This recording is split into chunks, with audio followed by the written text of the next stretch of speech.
Assalamualaikum warahmatullahi wabarakatuh. Pada pertemuan kali ini kita masih membahas bab 2. Nah, sebelum itu marilah kita berdoa terlebih dahulu untuk bangsa Indonesia.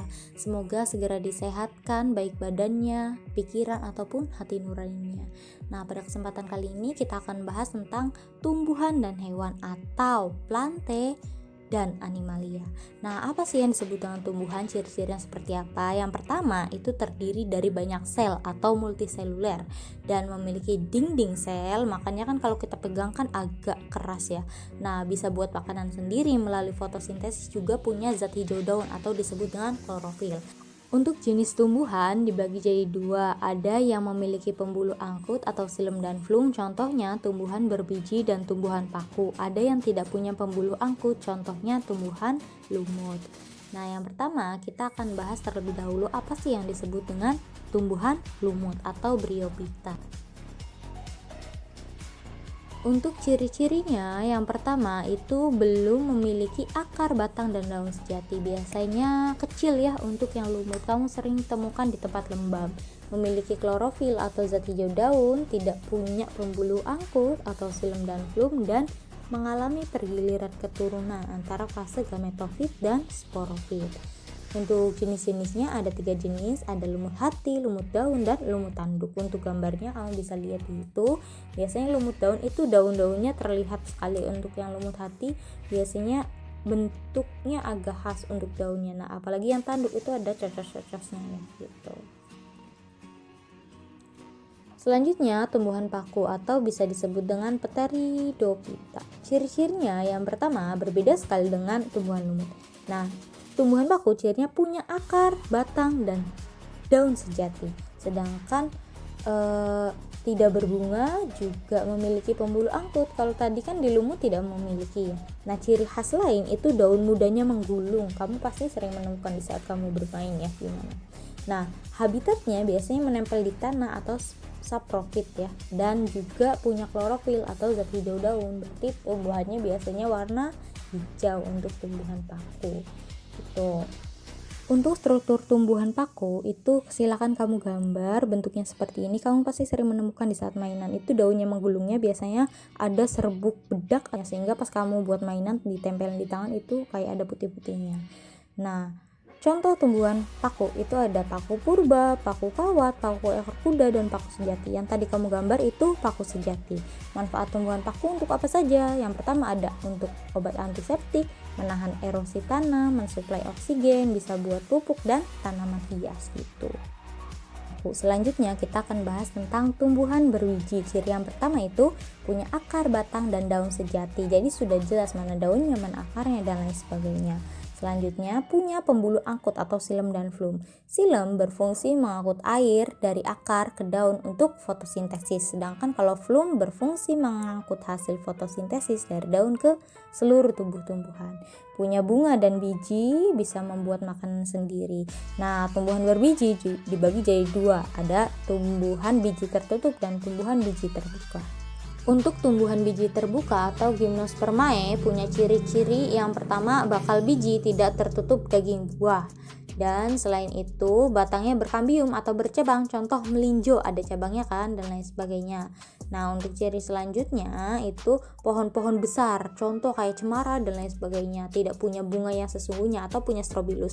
Nah, strobilus itu yang coklat-coklat yang ada di cover itu. Kamu pasti pernah lihat ya di pohon cemara dan lain sebagainya.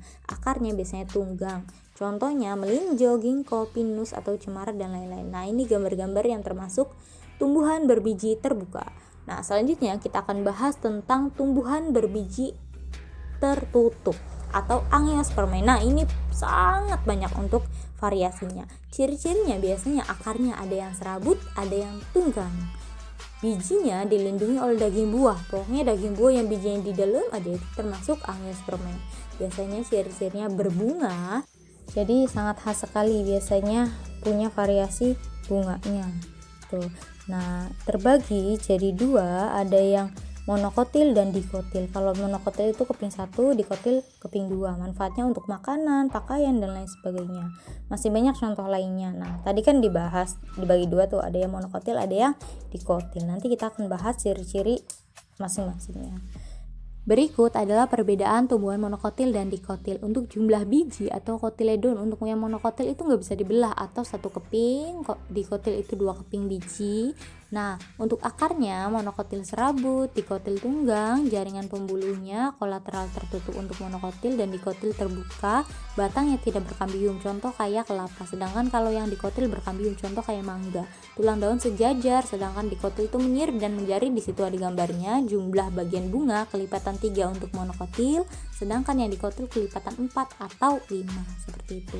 Untuk bentuk tulang daun dan bunganya kamu bisa lihat sendiri di gambar. Nah, selanjutnya kita akan bahas tentang animalia atau hewan. Tapi kita karena waktunya mepet, kita hanya membahas sekilas saja ya. Nah, ciri-cirinya multiseluler atau terdiri dari banyak sel. Biasanya ya ukurannya besar tuh, memerlukan oksigen, bisa bergerak bebas, sel tidak punya dinding sel, tidak punya klorofil, dan tidak bisa membuat makanan sendiri, sehingga disebut dengan heterotrof. Nah, dibagi jadi dua nih, punya tulang belakang apa enggak. Kalau yang tidak punya tulang belakang disebut dengan hewan invertebrata. Nah, dibagi ada beberapa jenis, banyak banget, biasanya yang kecil-kecil ya. Yang pertama ada hewan berpori, jadi kayak spons. Jadi SpongeBob itu sebenarnya ada di kehidupan nyata, cuma nggak bergerak gitu untuk yang porifera.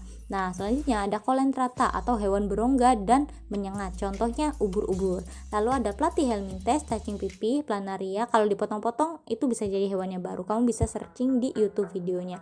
Nah, ada nematelmintes, itu biasanya yang menyebabkan penyakit. Annelida, cacing tanah. Mollusca itu hewan bertubuh lunak. Kalau echinodermata hewan berduri, dan arthropoda kelompok serangga.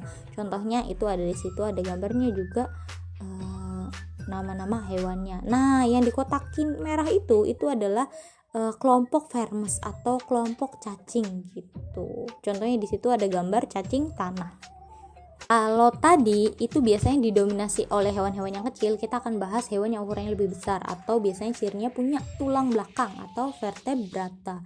Nah, dibagi jadi 5 kelas nih. Ada kelompok ikan atau pisces, kelompok katak atau amfibi, reptil, kadal atau ular.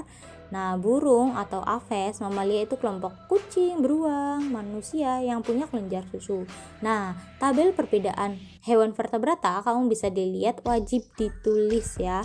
Nah, habitatnya ada yang di air, ada yang amfibius, maksudnya apa? Bisa di air, bisa di darat. Kulitnya untuk sisik, untuk pisces, kulit untuk amfibi, sisik untuk reptil atau kerapak itu yang kayak kura-kura keras banget ya. Nah, bulu untuk aves dan rambut untuk mamalia. Nah, kamu bisa pelajari dari tabelnya sendiri. Nah, selanjutnya ada kunci determinasi. Kunci determinasi merupakan keterangan dari ciri makhluk hidup yang disusun dari umum ke khusus. Dalam kunci determinasi ada yang disebut dengan kunci dikotom atau yang punya pernyataan berlawanan. Nah, nanti pertanyaannya, sebutkan kunci determinasi lumut. Nah, kita lihat yang dari nomor pertama. Tumbuhan lumut itu punya spora apa enggak? Ingat, yang berspora itu lumut dan paku. Nah, karena berspora berarti kita tulis 1A. Abis 1A kita pindah ke nomor berapa? Nomor 2. Di nomor 2 kita lihat batang lumut tuh jelas apa enggak? Ternyata enggak jelas. Berarti kita nulisnya 2B. Nah, selanjutnya untuk yang terong kita lihat. Yang pertama itu punya spora apa enggak? Ingat, yang berspora itu paku dan lumut saja, berarti tidak, tulis 1B. Habis itu di situ ada angka 3, berarti langsung lompat ke 3. Biji tertutup apa terbuka? Kalau terong tertutup karena bijinya di dalam buah, berarti tulis 3A. 1B, 3A. Pindahnya ke nomor berapa? Nomor 4. Nah, nomor 4 keping 2 apa keping 1? Ternyata keping 2. Tulis 4A, pindah ke nomor 5. Nah, bentuk bunganya kayak trompet, berarti tulis 5B gitu. Nah, sekian pertemuan hari ini. Kurang dan lebihnya mohon maaf. Terima kasih. Assalamualaikum warahmatullahi wabarakatuh. Kalau ada pertanyaan silakan chat WhatsApp. Boleh di grup.